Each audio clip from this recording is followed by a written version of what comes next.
Ready to move in premium triplex villas at Bachapalli APR projects. Cover చేయడానికి ఏం చేస్తుండు? Phone tapping అవుతుంది అంటాడు. యాడైతుందిరా భయ్, ఏమైతుంది బయట పెట్టంటే మనకు చెప్పాడు. యూట్యూబ్లకు లింకులు ఇస్తారు, యూట్యూబ్లకు మీడియాలకు లింకులు ఇచ్చి వీళ్ళ ఫోన్ ట్యాప్ అయింది, వాళ్ళ ఫోన్ ట్యాప్ అయింది, ఇదైపోయింది, అదైపోయింది. చెయ్యి, నీ చేతులు ఉంది కదా అధికారం, ఏం చేస్తావు వచ్చేయి. అద్దంటారు ఎవరన్నా? ఏమన్నా తప్పు జరిగితే విచారణ చేయి, మేము అద్దంటలేం కదా. ఎక్కడెక్కడ తప్పులు జరిగినో తీ, ఎవరు తప్పులు చేసినరో వాళ్ళ మీద చర్య తీసుకో. భయపడతాం, ఎవడు కూడా ఇక్కడ భయపడ్డాడు ఎవడు లేనే లేడు. నువ్వు ఎంటిగా కూడా వీకలేవు అనే మాట కూడా నేను విజ్ఞప్తి చేస్తా ఉన్నా.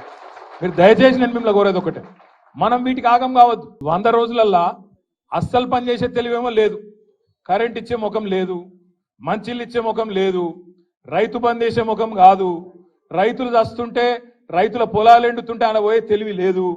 ఓదికు ఇసుక దందా, ఓదికు రైస్ మిల్లర్లను పిలిచి బెదిరించుడు, ఓదికు క్రషర్లను పిలిచి బెదిరించుడు, ఓదికు బిల్డర్లను పిలిచి బెదిరించుడు. మాకు పార్లమెంట్ ఎన్నికలకు పైసలు కావాలి, ఢిల్లీకి కప్పం కట్టాలి అని 2000 కోట్లు ఇప్పటికే మెల్లగా జమ చేసుడు. ఆ జమ చేసుడు బయటికి రాకుండా ఏం చేయాలి? ఇగో ఫోన్ ట్యాపింగ్ అవుతుంది, ఇగో ఈ స్కామ్ అవుతుంది, గొర్రెల స్కామ్ అవుతుంది, బర్రెల స్కామ్ అవుతుంది అని టీవీలలో తిప్పాలి, మన నెత్తులని ఖరాబ్ చేయాలి.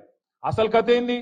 కిందనేమో దిక్కు ఇసుక స్కామ్ లో ఒక మంత్రి దొరుకుతాడు, ఇంకో దగ్గర రైస్ మిల్లర్లు ఇంకో మంత్రి బెదిరిస్తాడు, ఇంకో దగ్గర క్రషర్ల మీద దాడులు చేసుకుంటా అక్కడ పైసలు వసూలు చేస్తారు, ఇక్కడ బిల్డర్ల మీద దాడులు చేసుకుంటా ఇక్కడ పైసలు వసూలు చేస్తారు.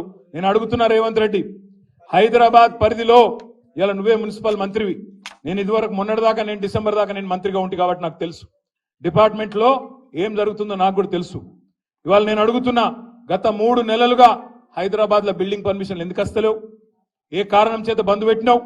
బిల్డర్లను పిలిచి బెదిరించి మీరు పైసలు కడితేనే పర్మిషన్ ఇస్తా అంటున్నమాట వాస్తవం కాదా? ఢిల్లీకి 2500 కోట్లు నువ్వు సామంతరాజు కాబట్టి ఢిల్లీకి కప్పం కట్టాలి కాబట్టి ఇవాళ అక్కడ 2500 కోట్లు జమ చేసి కట్టిన మాట వాస్తవం కాదా? ఇవి దోపిడి సొమ్ము కాదా? ఇలా నువ్వు మాట్లాడతావు ఈ తప్పు జరిగింది, ఆ తప్పు జరిగింది అని బోగస్ ముచ్చట్లు, కేసీఆర్ని తిట్టుడు, అడ్డమైన ఛానళ్లలో ప్రచారాలు చేసుడు, పబ్లిక్ దిమాక్ అంతా ఫిరాయించిపోయేటట్టు అడ్డమైన మాటలు మాట్లాడు, అసలు మాటలు మాట్లాడు. ఈ మధ్యలో మీరు తెలుసు హైదరాబాద్లో ఏం జరిగిందో పద్మారావు గారికి కూడా మన కేసీఆర్ గారు చెప్పినారు, గోపి గారు కూడా చెప్పినారు. హైదరాబాద్ లో మనం ఉన్నప్పుడు 20,000 లీటర్లకు ఫ్రీ నీళ్ల కోసం 11.5 లక్షల మందికి దగ్గర 11.5 లక్షల కుటుంబాలకు 20,000 లీటర్లకు ఫ్రీ నీళ్లు ఇచ్చినాం. కానీ ఈ ప్రభుత్వం వచ్చినాక, కాంగ్రెస్ ప్రభుత్వం వచ్చినాక మొన్న దగ్గర 8 లక్షల కుటుంబాలకు కొత్తగా 1,000 రూపాయల బిల్లులు పంపిస్తా ఉన్నారు బస్తీలలో ఇయ్యాలి.